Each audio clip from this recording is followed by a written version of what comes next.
Welcome to the District Professional Learning session on transition planning.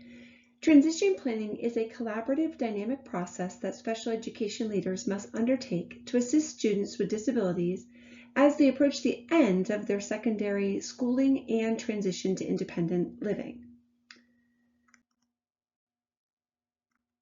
Transition planning goals are based on the dreams, desires, and abilities of students.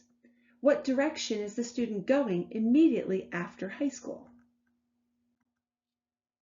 Once the student's education, employment, or life goals have been determined, a transition plan is created.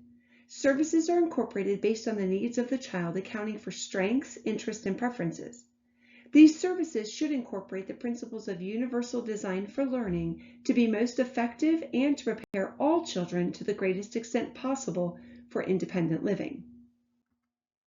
Transition planning is guided by federal law and is designed to support and protect students with disabilities. The Americans with Disabilities Act, commonly referred to as ADA, is a broad civil rights law. It addresses discrimination and accessibility in public settings. When applied to education, ADA does not require a transition plan. However, it does support students as they transition and participate in post-secondary institutions or jobs by ensuring accessibility and reasonable accommodations.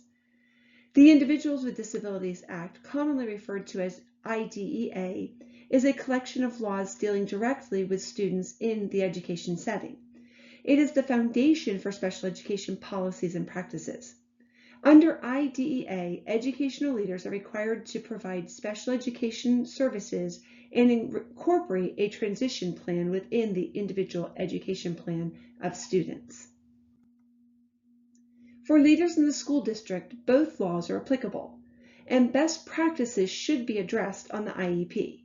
There are many best practices for supporting students with transition planning that address ADA and special education services. Let's look at pre-employment transition services.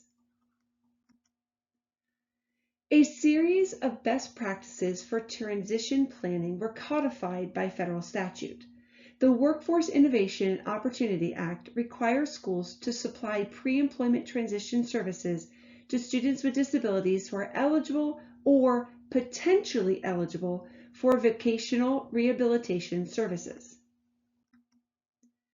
Pre-employment transition services are incorporated into a transition plan to develop the skills, knowledge, and experience necessary for post-education success.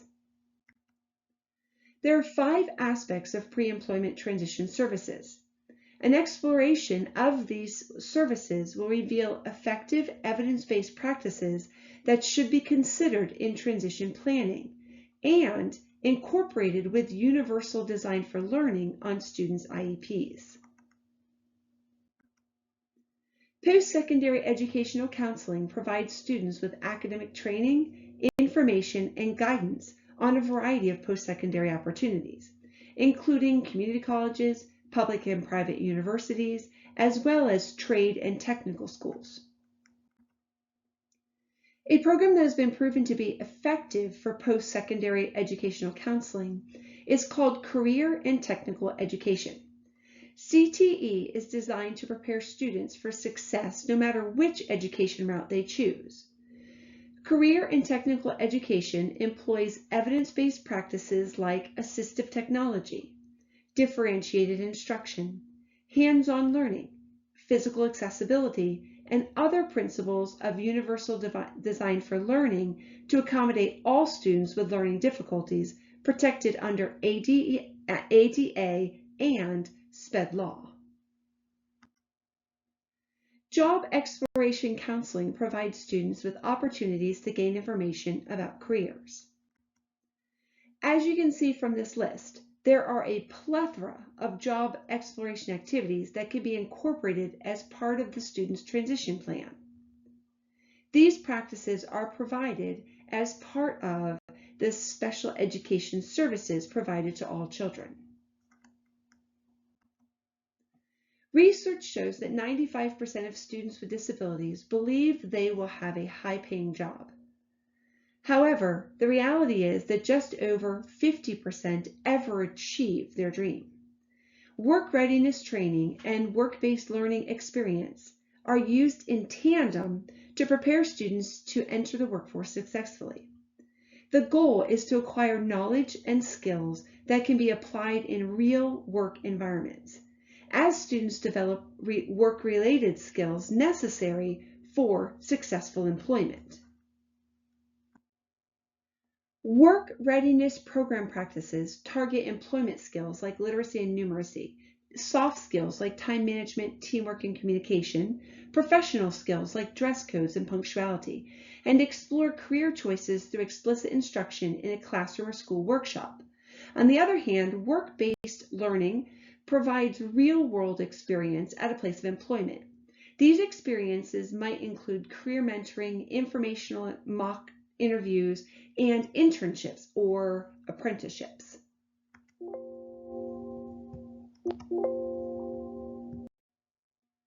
Finally, learning self-determination and self-advocacy skills has a positive effect on the other 4 aspects of pre-employment transition services. Self-determination is a broad concept that includes self-advocacy. Research shows that though approaches to teaching self-determination and advocacy may differ slightly, educators successfully use the same 5 effective techniques: instruction, role-playing, modeling, rehearsal, and feedback. The best of these practices is explicit instruction during multiple sessions. When integrated with principles of universal design for learning, teaching self-determination and advocacy can be effective for all students. As expressed throughout the presentation, the goal of transition planning is successful independent living to the fullest extent possible. For students with disabilities, living independently is often dependent on the ability to build and maintain healthy relationships.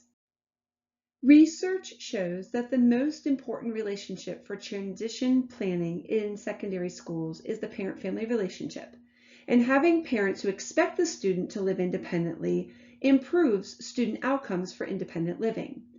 Ultimately, it is the parent and the families who will continue to support and advocate for the student once the student has graduated from secondary school.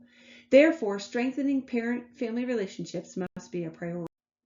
It is the responsibility of educational leaders to incorporate evidence-based practices in transition planning, assist students with building a support network, and provide resources to help students with disabilities live as independently as possible.